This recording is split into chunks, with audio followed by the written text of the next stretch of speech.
নমস্কার বন্ধুরা, welcome to সম্পাস kitchen. আজকে একটা ইউনিক ব্রেকফাস্ট রেসিপি নিয়ে হাজির হয়েছি, যেটা তৈরি করতে সময় লাগবে মাত্র 10 মিনিট আর খেতে হবে দুর্দান্ত। তাহলে চলুন শুরু করি। সবার প্রথমে একটা বোলের মধ্যে নিয়ে নেব কাঁচা লঙ্কা কুচি। আমি এখানে 2-3টে কাঁচা লঙ্কা কুচিয়ে নিয়েছি। কিছুটা পরিমাণে ক্যাপসিকাম কুচি দিয়ে দিলাম। দিয়ে দেবো কিছুটা পরিমাণে গাজর কুচি। দিয়ে দিচ্ছি 1 টেবিল স্পুন মতো বাটার, আর বেশ কিছুটা পরিমাণে চিজ দিয়ে দেবো। চিজটাকে আমি গ্রেটার দিয়ে গ্রেট করে দিচ্ছি। বেশ কিছুটা পরিমাণে চিজ আমি গ্রেট করে দিয়ে দিলাম, আর সবশেষে অ্যাড করে দিচ্ছি গোলমরিচের গুঁড়ো। এবারে সবকিছুকে আমরা ভালো করে মিক্স করে নেব। বাটারটা যাতে মিক্স হয়ে যায়, মেল্ট হয়ে যায়, সেটা আমাদের খেয়াল রাখতে হবে।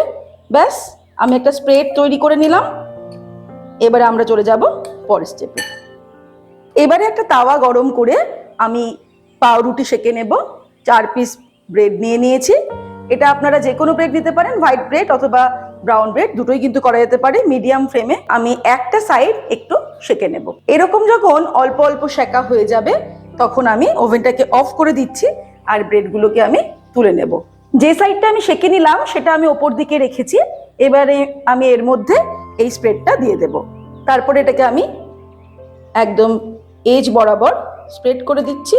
চিলি চিজ টোস্টের যে স্প্রেডটা আমরা তৈরি করেছি, সেটা আমি পাউরুটিতে একদম ভালো করে স্প্রেড করে দিয়েছি। এবারে আমরা চলে যাব ফাইনাল স্টেপে। আবারও তাওয়া গরম করে দিয়ে দিচ্ছি কিছুটা পরিমাণে বাটার, 1 টিস্পুন মতো। ফ্লেমটাকে একদম লো করে দিলাম।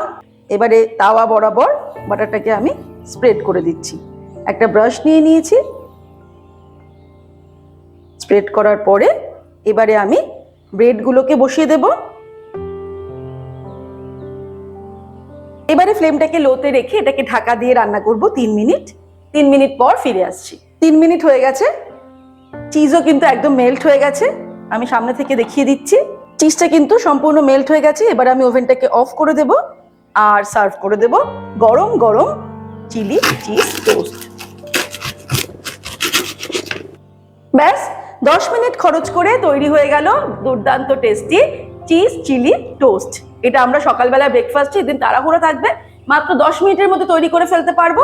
আর সবার মুখে কিন্তু হাসি ফুটে উঠবে এই রেসিপি দেখে।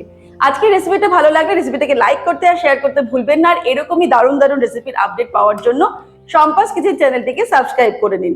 ভালো থাকবেন, সুস্থ থাকবেন। আমি আবার হাজির হব নতুন নতুন রেসিপির সঙ্গে। নমস্কার।